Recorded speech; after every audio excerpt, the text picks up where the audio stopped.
بسم اللہ الرحمن الرحیم۔ رمضان المبارک 3 دن دور ہے ہم سے۔ چند باتیں رمضان کی شروع کریں گے۔ بیچ میں طبیعت ناساز تھی، بخار، سفر بھی تھا باہر تقاریر کے سلسلے میں، اس سے بیچ میں گیپ ہو گئی۔ پھر شروع کرتے ہیں۔ استقبال رمضان، استقبال کے معنی وہ نہیں جو اردو میں ہی۔ اردو میں استقبال کہتے ہیں ویلکم کرنے کو، مگر عربی میں کہتے ہیں قبل اللہ یا توجہ طلب کرنا۔ چنانچہ کہتے ہیں نا، نماز کی طرف منہ میرا قبلے کی طرف یا کعبے کی طرف، کیا مطلب؟ میں اس کی طرف متوجہ ہوتا ہوں۔ تو اسی طریقے سے فاقبل بعضهم علی بعض، قرآن کہتا ہے قیامت کے دن جنت میں ایک دوسرے کے عملے سامنے ہوں گے۔ تو توجہ کے معنی یعنی اب رمضان المبارک آ رہے ہیں، اس کی طرف خصوصی توجہ دیجیے اور اسے اگنور مت کیجیے، دوسرے مہینوں کی طرح اسے مت گزاریے۔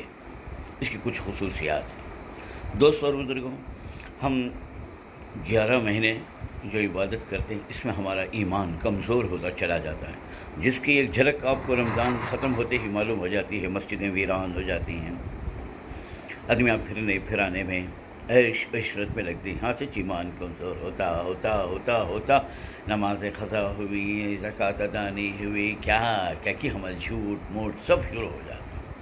تو اللہ تبارک و تعالیٰ اپنے رحم و کرم سے یہ رمضان کا مہینہ دیا ہے کہ اس کے اندر اپنے ایمان کو تازہ کرو۔ جیسے بیٹری ہوتی ہے فون وغیرہ کی، تو وہ استعمال کرتے کرتے چارج اس کا ختم ہو جاتا ہے، تو پھر اسے چارجنگ کرنی پڑتی ہے۔ بالکل اسی طریقے سے ہمارا ایمان کمزور ہو جاتا ہے، تو رمضان المبارک کے اندر اللہ تعالیٰ دیتے ہیں کہ اسے چارج کر لے، اپنا ایمان کو اور مضبوط کر لے۔ یہ اس کے اندر جو بھی عبادت کرتے ہیں، ہم اپنی طرف سے کچھ بھی نہیں کرتے، یہ خدا کی مدد ہونے کی وجہ سے کرتے ہیں۔ چنانچہ آپ نے دیکھا ہوگا کبھی کہ آپ ناشتہ ہلکا پھلکا کرتے ہیں تو بھی 11-12 بجے بھوک لگ جاتی ہے، چیلے کھائے آج بھوک لگ رہی ہے۔ لیکن رمضان المبارک کے اندر ہلکا پھلکا کھاتے ہیں، عادت نہیں ہوتی نا آپ کو 4:30-5 بجے کھا کو، پھر بھی آپ کو کوئی دقت نہیں ہوتی۔ کبھی کبھی ایسا بھی ہوتا بغیر سحری کے بھی روزہ رہ جاتے ہیں، ہری چائے پی کر بھی پھر بھی رہ جاتے ہیں۔ یہ ہمارا کمال نہیں ہے، یہ خدا کی طرف سے ایک مدد ہے، جس کی وجہ سے اللہ تبارک و تعالیٰ رمضان کہے۔ تو اس کا مطلب یہ ہوا یہ رمضان اللہ تعالیٰ کی طرف سے ایک تحفہ ہے۔ ہر وہ عبادت جو اپنے غیر رمضان میں کرتے ہیں، مثلا تلاوت، نمازیں یا روزے، زکوٰۃ یا صدقہ خیرہ یا اور ذکر و اذکار، ہر قسم کی عبادت اس میں کر لیے تو اس میں جان پیدا ہو جاتی ہے۔ ہر چیز کا الگ الگ ہے۔ آپ یہ دیکھیں موبائل کے اندر ایپس رہتے ہیں، ہر ایک الگ الگ رہتا ہے، اپڈیٹ کرتا رہتا ہے۔ ایک کو اپڈیٹ کرے تو کافی نہیں ہوتا نا، ہر چیز کو اپڈیٹ کرنا پڑتا ہے، نہیں گیلری کو اپڈیٹ کرنا پڑتا ہے جی، یا پھر ایسا واٹس ایپ کو اپڈیٹ کرنا پڑتا ہے، فیس بک کو اپڈیٹ کرنا پڑتا ہے۔ ایسا ہی اس میں بھی جو عبادت سمجھ کر آپ غیر رمضان میں کرتے ہیں، ان سب کو اپڈیٹ کرنا پڑتا ہے، اور ان سب کی آپ کو ضرورت پڑتی ہے، تو ان سب کو بھی ادا کرنا پڑتا ہے۔ تو لہٰذا اللہ تعالیٰ اس میں ہماری مدد بھی کر رہے ہیں۔ وہ کیسے کہ انسان کو بہکانے والی جو چیزیں ہیں، گناہوں کی طرف لے جانے والی چیز، ایک شیطان ہے اور ایک نفس ہے۔ تو اللہ تعالیٰ کیا کریا، شیطان کو رمضان آتے ہی بند کر ڈالتا ہے۔ صفدت الشیاطین ومرضت الجن، بڑے بڑے شیطان کو قید کر کے زنجیروں میں باندھ کر اندر ڈالا، چل تیری نالائق کر کے۔ ہاں چھوٹے چھوٹے رہ جاتے ہیں وہ بھی، نہیں تو پھر ابتلا ہی کہاں رہتا، تکلیف یا مکلف ہونا کہاں ہوتا، آزمائش کہاں رہتی ہے دنیا میں، سب فرشتے بن جاتے ہیں۔ اور دوسرا رہا نفس، نفس کو بولے تو اسے سنبھال۔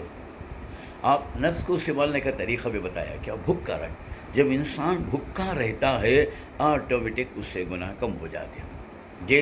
چنانچہ اسی وجہ سے فرمایا اللہ کے رسول صلی اللہ علیہ وسلم نے کہ جو آدمی نکاح کی طاقت رکھتا ہے مگر پیسہ نہیں ہے، نان نفقہ نہیں چلاتا، بیوی کا خرچہ نہیں برداشت کرتا، تو اور اسے گناہ میں مبتلا ہو جانے، زنا میں مبتلا ہو جانے کے چانسز رہتی ہیں، تو در پہ روزے رکھو۔ اس سے کیا ہو جاتا ہے، گناہ میں مبتلا ہونے کے چانسز کم ہو جاتے ہیں، کیونکہ انسان کی شہوت کمزور ہو جاتی ہے۔